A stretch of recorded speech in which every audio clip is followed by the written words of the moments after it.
سورہ فاتحہ رسول اللہ صلی اللہ علیہ وآلہ وسلم کی بتلائی ہوئی نماز، اس میں سورہ فاتحہ ایک رکن کی حیثیت رکھتی ہے۔ ہر وہ رکن جس میں سورہ فاتحہ نہ پڑھی جائے، حدیث کی روح سے وہ نماز ناقص ہے، نامکمل ہے۔ سورہ فاتحہ جو لوگ نہیں پڑھتے،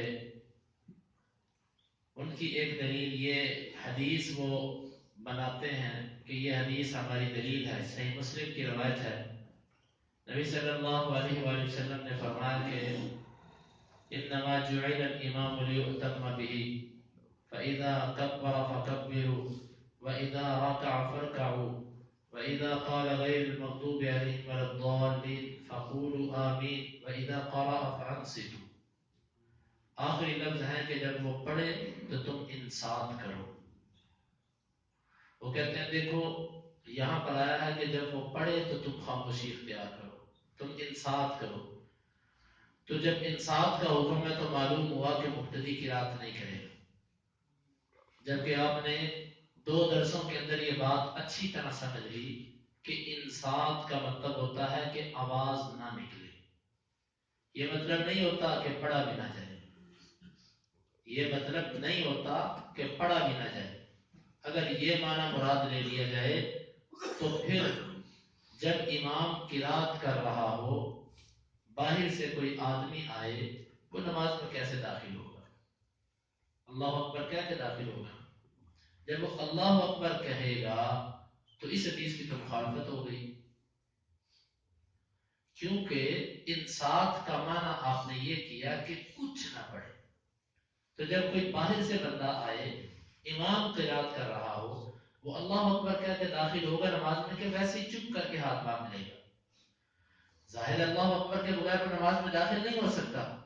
تو جب اللہ اکبر کے بغیر نہیں داخل ہو سکتا تو اللہ اکبر وہ کہے گا۔ جب کہے گا تو انصات کا وہ معنی جو آپ کرتے ہو وہ تو ٹوٹ گیا، وہ تو ٹوٹ گیا۔ اس لیے انصات کا یہ معنی نہیں ہے۔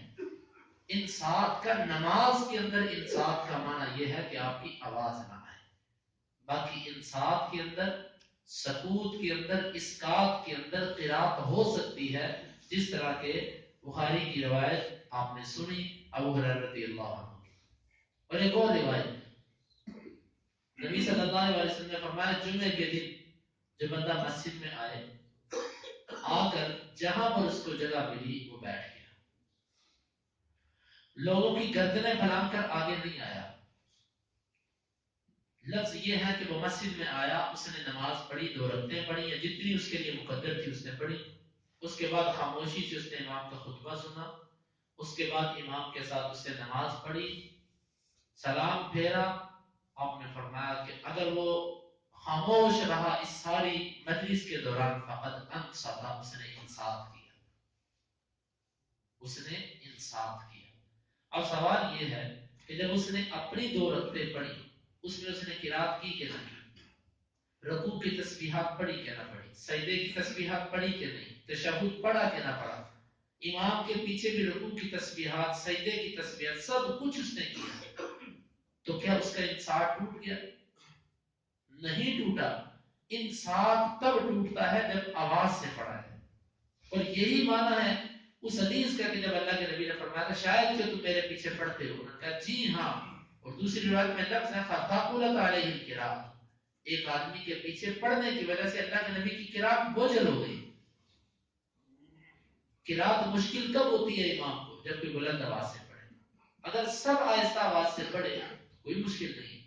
اب آپ سب میرے سامنے بیٹھے ہو، آپ اپنے اذکار شاید کرتے ہو لیکن مجھے اس کی کوئی پرواہ نہیں، لیکن اگر کوئی ایک بندہ اونچی آواز سے اذکار کرنا شروع کر دے تو یقیناً میرے لیے بیان کرنا مشکل ہو جائے گا۔ انصات کا معنی یہ نہیں کہ جتنے دلائل سورہ فاتحہ نہ پڑھنے پر پیش کیے جاتے ہیں ان کا مدار ان 2-3 باتوں پر ہے۔ ایک انصات، یہ خاموشی کا حکم، یہ ہم نے بتلا دیا، خاموشی کا یہ مطلب ہی نہیں ہے کہ نہ پڑھا جائے۔ اور دوسرا وہ جو روایت کہ جب امام کی قرات مقتدی کی قرات ہے تو یہ روایت ضعیف اور کمزور ہے۔ باقی اس کے علاوہ کچھ عقلی باتیں پیش کی جاتی ہیں، مثال کے طور پہ کہ بادشاہ کے دربار میں جب کوئی جائے تو وہاں پر بادشاہ کے ساتھ سارے گفتگو کرتے ہیں یا ایک بندہ کرتا ہے؟ کہتے ہیں جی ایک اس کے لیے ایک جھوٹی بات بھی بنائی ہوئی ہے، من گڑت مناظرہ، کہ جی امام صاحب کے پاس کچھ لوگ گئے کہ تم سورہ فاتحہ کیوں نہیں پڑھتے؟ امام صاحب نے کہا تم اس طرح کرو کہ تم اپنا ایک مقرر کر دو بندہ جو میرے ساتھ بات کرے، باقی سب کی ترجمانی کر دے گا، بات ہو جائے۔ انہوں نے کہا ٹھیک ہے۔ وہ بندے ان میں سے ایک مقرر کیا گیا کہ تو بات کرے گا، وہ بات کرنے کے لیے آگے بڑھا تو باقی سب کی اس نے ترجمانی کی۔ امام صاحب کہنے لگے تم نے بھی یہی بات کرنی تھی؟ انہوں نے کہا تمہاری طرف سے بھی بات ہو گئی؟ انہوں نے کہا بس اسی طرح فاتحہ امام پڑھ لے تو مقتدیوں کی بھی ہو گئی۔ یہ ایسی ایک یعنی کہ بغیر سوچے سمجھے غیر احمقانہ دلیل ہے کہ اس دلیل کی روح سے امام کی فاتحہ تو مقتدی کو کفایت کرے گی، لیکن امام کی تسبیحات کیوں نہیں کفایت کرے گی؟ پھر امام رکوع کی تسبیح پڑھے اور مقتدی خاموش رہے، وہاں پر کیوں نہیں کفایت کرتی؟ امام سجدے کی تسبیحات پڑھے، مقتدی خاموش رہے، امام اللہ اکبر کہے، مقتدی خاموش رہے، امام سمع اللہ لمن حمدہ کہے، مقتدی خاموش رہے، امام تشہد پڑھے، مقتدی خاموش رہے۔ کیا وہاں پر امام پر اعتبار نہیں ہے؟ کہتے ہیں جی بادشاہ کی بے ادبی ہے، اس کے دربار میں اگر سارے بیٹھ ہو کر بات شروع کر دیں، فلا تضربوا للہ الامثال، اللہ کو بادشاہوں سے تشبیہ نہ دو، لیس کمثلہ شیء، اللہ کی مثل کوئی چیز نہیں۔ ایک بادشاہ ایک وقت میں ایک بندے کی سنتا ہے، میرا اللہ ایک وقت میں ساری مخلوقات کی سنتا ہے، انسانوں کی نہیں، ساری مخلوقات کی سنتا ہے۔ اللہ کے ساتھ تشبیہ نہ دو۔ اور یہ تشبیہ اگر تم دیتے ہو تو صرف سورہ فاتحہ کے لیے ہے، رکوع سجدے کی تسبیحات کی در نہیں، اس کے لیے امام پر اعتبار کیوں نہیں کیا جاتا؟ بلکہ اس سے بڑھ کر وکیل جو ہوتا ہے وہ اکیلا عدالت میں جا کے کیس لڑتا ہے، جس نے وکیل پکڑا ہوتا ہے وہ اپنے گھر بیٹھا ہوتا ہے۔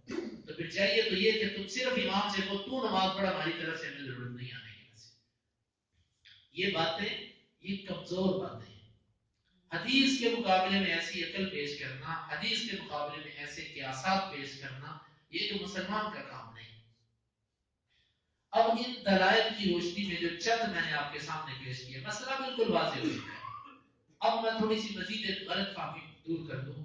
ہمارا یہ نظریہ ہے کہ وہ ائمہ جنہوں نے اجتہاد کیا اور ان کی رائے یہ بنی کہ امام کے پیچھے سورہ فاتحہ نہیں پڑھنی چاہیے، انصاف سے انہوں نے تحقیق کی، ان کی رائے یہ بن گئی کہ نہیں پڑھنی چاہیے امام کے پیچھے، قرآن و حدیث کی روشنی میں وہ اس نتیجے پر پہنچے کہ نہیں پڑھنی چاہیے۔ ہم ان پر فتویٰ نہیں لگاتے، ہم نہیں کہتے کہ ان کی نماز نہیں۔ کیوں؟ حدیث کے اندر آتا ہے کہ جب کوئی بندہ اجتہاد کرے، کوشش کرے ایک مسئلے کو حل کرنے کی، اس میں غلطی کر جائے، ہو انصاف کے ساتھ دل سے اس میں غلطی لگ جائے اس کو، تو اس پر بھی اس کو ایک اجر ملتا ہے۔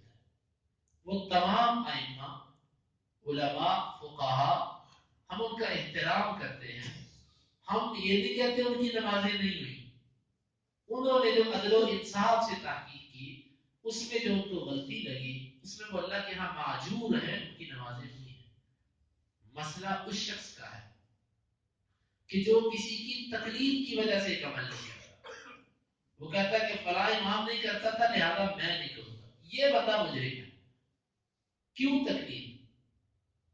پھر یہ ایک ایسا باب ہے تقلید کا کہ جس میں معیار ہی کچھ نہیں۔ مثال کے طور پہ ایک ابو حنیفہ رحمہ اللہ کی تقلید کرتا ہے، اس سے سوال یہ ہے کہ تو کیوں کرتا ہے؟ تو امام مالک کی کیوں نہیں کرتا، امام شافعی کی کیوں نہیں کرتا، احمد بن حنبل کی کیوں نہیں کرتا؟ ان چاروں میں سے تو نے ایک کو کیوں پکڑا؟ اس کی وجہ کیا؟ کیا ان کے پاس علم زیادہ تھا؟ تجھے کیسے پتا چلا ان کے پاس علم زیادہ تھا؟ یا ان میں سے کوئی تقوی میں بڑھ کر تھا؟ تو تقوی میں بڑھ کر تو ان چاروں سے اور بھی زیادہ موجود تھے۔ علم میں بڑھ کر ان کے استاد بھی موجود تھے، ان سے بڑے بڑے علماء بھی موجود تھے۔ خود امام ابو حنیفہ عطا بن ابی رباح کے بارے میں کہتے ہیں کہ ایسا شخص میں نے آسمان کی چھت کے نیچے اپنی زندگی میں نہیں دیکھا۔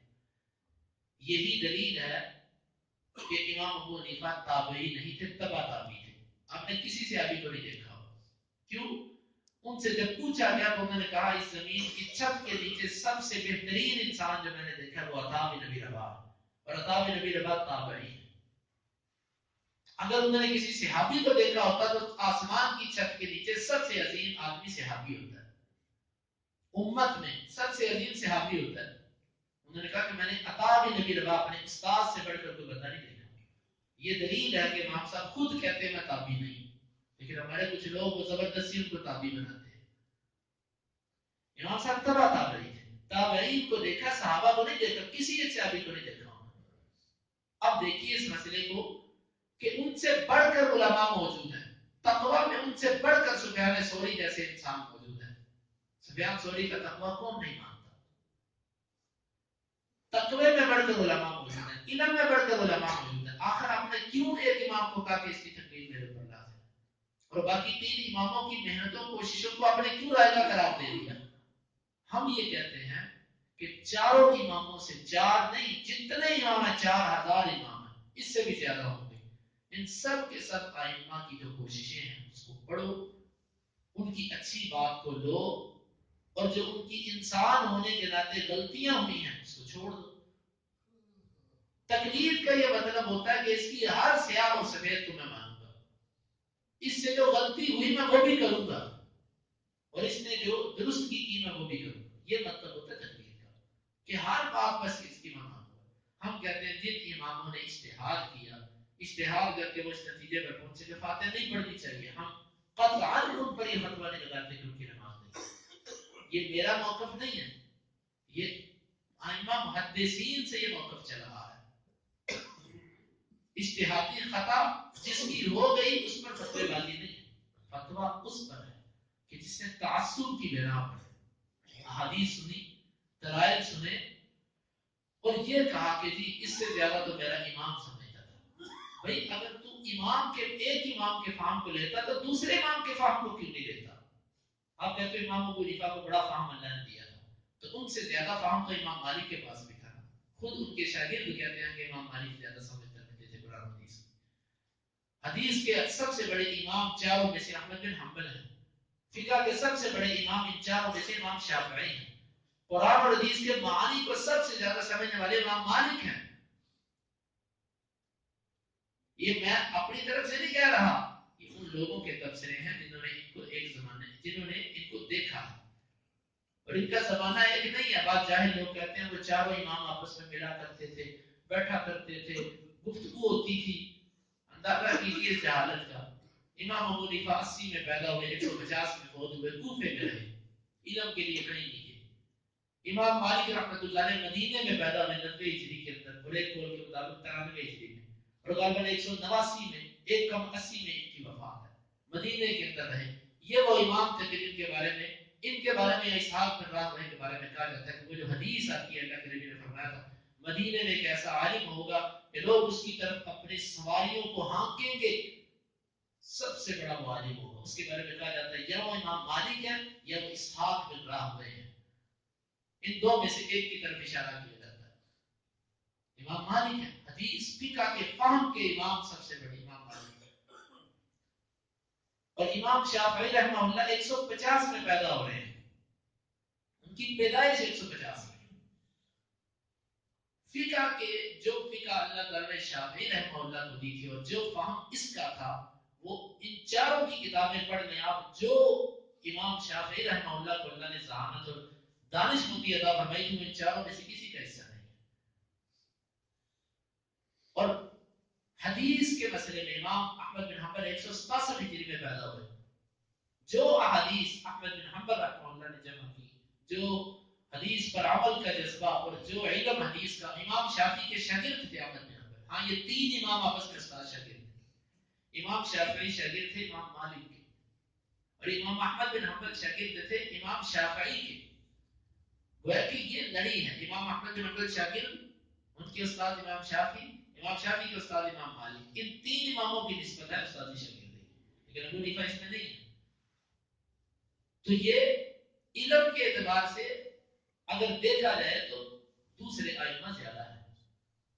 تو اس لیے تقلید جو ہے، تقلید اس کی بنا پر اگر کوئی سورہ فاتحہ نہیں پڑھتا تو یاد رکھیے اس کا مسئلہ صرف فاتحہ کا نہیں ہے، پھر اس کا مسئلہ اس کے ایمان کا ہے کہ اس نے حدیث سنی، دلائل سنے، سن کر اس نے یہ کہہ دیا کہ میرے امام زیادہ سمجھتے تھے، مجھے ضرورت نہیں ہے اب نئی باتیں چھیڑنے کی، یہ بڑی پرانی چلی آ رہی ہے۔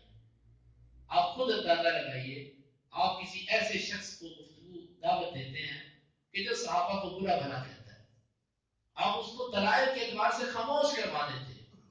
وہ آگے سے کہتا ہے کہ میرے ذاکرین 1400 سال سے چلے آ رہے ہیں اور وہ زیادہ سمجھتے تھے تیرے سے، کیا اس کی بات ٹھیک ہوگی؟ آپ خود بتائیں۔ اس کی تو یہ دلیل نہیں بن سکتی، آپ کی یہ دلیل کیسے بن گئی؟ ایک دلیل، ایک باطل، ایک عیسائی یہ بات کہے کہ میں اسلام کو دلائل کے اعتبار سے مانتا ہوں، لیکن میرے اتنے بڑے جو پادری گزرے سب غلط تھے، اس کی بات ٹھیک ہوگی؟ نہیں تھی۔ جب اس کی نہیں تھی، صحابہ کو برا بھلا کہنے والے کی نہیں تھی، دین کے اندر خرافات اور بدعات پیدا کرنے والا شخص وہ کہتا ٹھیک ہے میں مانتا ہوں یہ چیزیں قرآن حدیث میں نہیں ہے، لیکن ہمارے بڑے جو کرتے آ رہے تھے ان کو پتا نہیں تھا اس چیز کا۔ یہ دلیل قیامت کے دن اللہ کے ہاں بن جائے۔ جب کسی کی یہ دلیل نہیں بنے گی تو بھائیو یہ دلیل ہماری بھی نہیں بن سکتی۔ اس لیے سورہ فاتحہ کا مسئلہ جو ہے دلائل کی روح سے بالکل آسان اور بالکل تسلی والا۔ جہاں پر حکم ہے نہ پڑھنے کا ہم نہیں پڑھتے، ہمیں فرمایا کہ سورہ فاتحہ سے زائد کچھ نہ پڑھو، ہم نہیں پڑھتے۔ جہاں پر پڑھنے کا حکم ہے وہاں پر ہم پڑھتے ہیں، اور نماز کی ہر رکعت میں پڑھتے ہیں۔ ہر رکعت میں سورہ فاتحہ فرض ہے، اگر کوئی بندہ بھول جائے اس سے نہ پڑھی جا سکے تو اس کی نماز نہیں ہوئی۔ باقی یہی مسئلہ میں نے آپ کے سامنے جو بیان کیا، زیادہ تفصیل میں نہیں گیا۔ اس میں زیادہ تفصیل اگر آپ چاہتے ہیں تو اس پر کتابیں اور بیانات علماء کے موجود ہیں، آپ ان کو سن سکتے ہیں۔ اگر کسی کا کوئی سوال ہو اس مسئلے میں تو وہ ضرور پوچھے، کیونکہ ہمارا حق بنتا ہے اس کو جواب دینا۔ اللہ رب العزت سے دعا ہے کہ اللہ تعالیٰ کتاب و سنت کو سمجھنے کی اور اس پر عمل کرنے کی اور اپنی سچی محبت اور نبی والی نماز پڑھنے کی ہمیں توفیق عطا فرمائے۔ اللهم انفعنا بما علمتنا وعلمنا ما ينفعنا وزدنا علما۔ اللهم اقسم لنا من خشيتك ما تحول به بيننا وبين معصيتك، ومن طاعتك ما تبلغنا به جنتك، ومن اليقين ما تهون به علينا مصائب الدنيا، متعنا اللهم بأسماعنا وأبصارنا وقواتنا أبدا ما أحييتنا، واجعله الوارث منا، واجعل ثأرنا على من ظلمنا، ولا تجعل مصيبتنا في ديننا، ولا تجعل الدنيا أكبر همنا ولا مبلغ علمنا، ولا تسلط علينا من لا يرحمنا، وآخر دعوانا